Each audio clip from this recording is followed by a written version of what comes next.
Game of Thrones has decided to go full SJW and feminist at the expense of Jon Snow. Now, Jon Snow and Daenerys were probably, the two central figures of Game of Thrones and the most popular characters after all these seasons, them surviving as long as they have. But now, the last couple seasons, and especially this season, you've seen Jon Snow become smaller and smaller and smaller as the show has gone on. He's doing next to nothing now, and he's become Dany's lapdog. And I don't feel it's true to Jon Snow's character at all.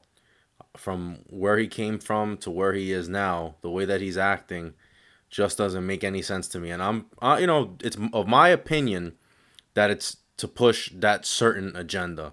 And we also see this with Arya, who now Arya has become like the central figure, and now she's getting a lot of screen time. She's doing all the important stuff. She killed the Night King, which was ridiculous because her story arc had nothing to do with the Night King. Jon's entire story arc was about the Army of the Dead and the Night King. Then all of a sudden, Arya takes out the Night King. And now Arya is obviously smarter than Jon because Arya was trying to warn Jon about Dany, as was Sansa. Sansa's a lot smarter than Jon, apparently. She knows more about politics. That actually makes a little bit of sense because Littlefinger, schooled her. So I'm not too upset about Sansa too much, but definitely Arya. And in this last episode, we see how we had to have Arya down in King's Landing for no reason. And the reason why I say there was no reason because she didn't even kill Cersei. And her whole thing all those years was that she wanted to kill Cersei. She wanted to kill Cersei. She gets down there. The Hound says, "Oh, you don't want to end up like me." And she's like, "Oh, okay. Thank you, Glenn." And then she just leaves, which doesn't even make sense with her character. So she was down there essentially for nothing. But she wasn't because we had to follow her around throughout all the ash and everything and all the chaos. And the excuse that Dumb and Dumber, Dan and Dave, gave was that, well, we wanted to show a point of view what was going on, but we didn't want it just to be, regular people that you don't know, so it has to be somebody you love. So that's why we had to have Arya running around for half an hour, which was ridiculous. When you could have focused on Jon Snow's character and what he was going through emotionally and the chaos he was seeing and realizing that it was all his fault because he put his trust in Daenerys. And he didn't want to take the mantle of king, even though he's the true heir.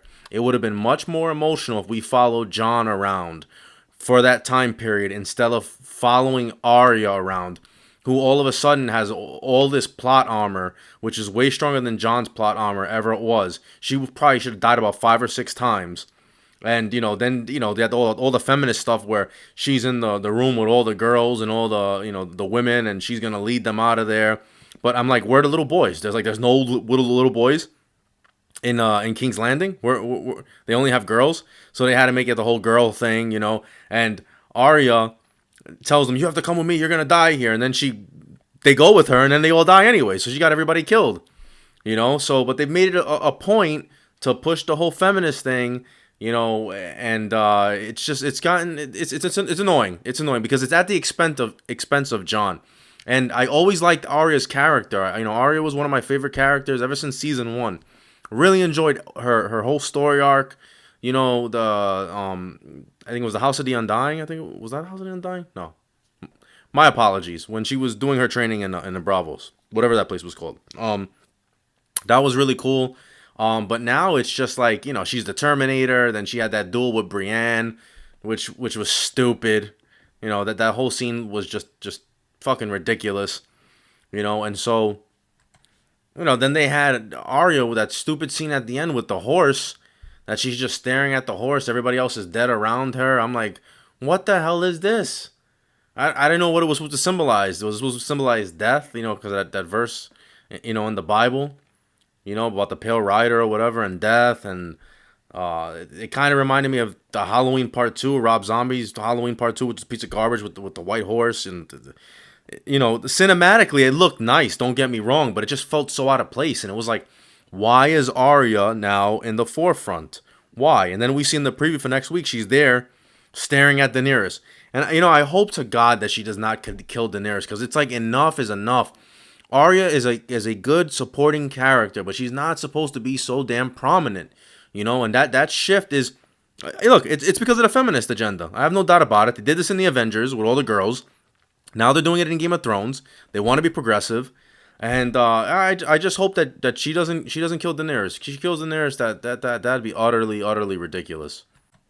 But you know, those are just my thoughts. You guys let me know what you think. You know, like, share, comment, subscribe.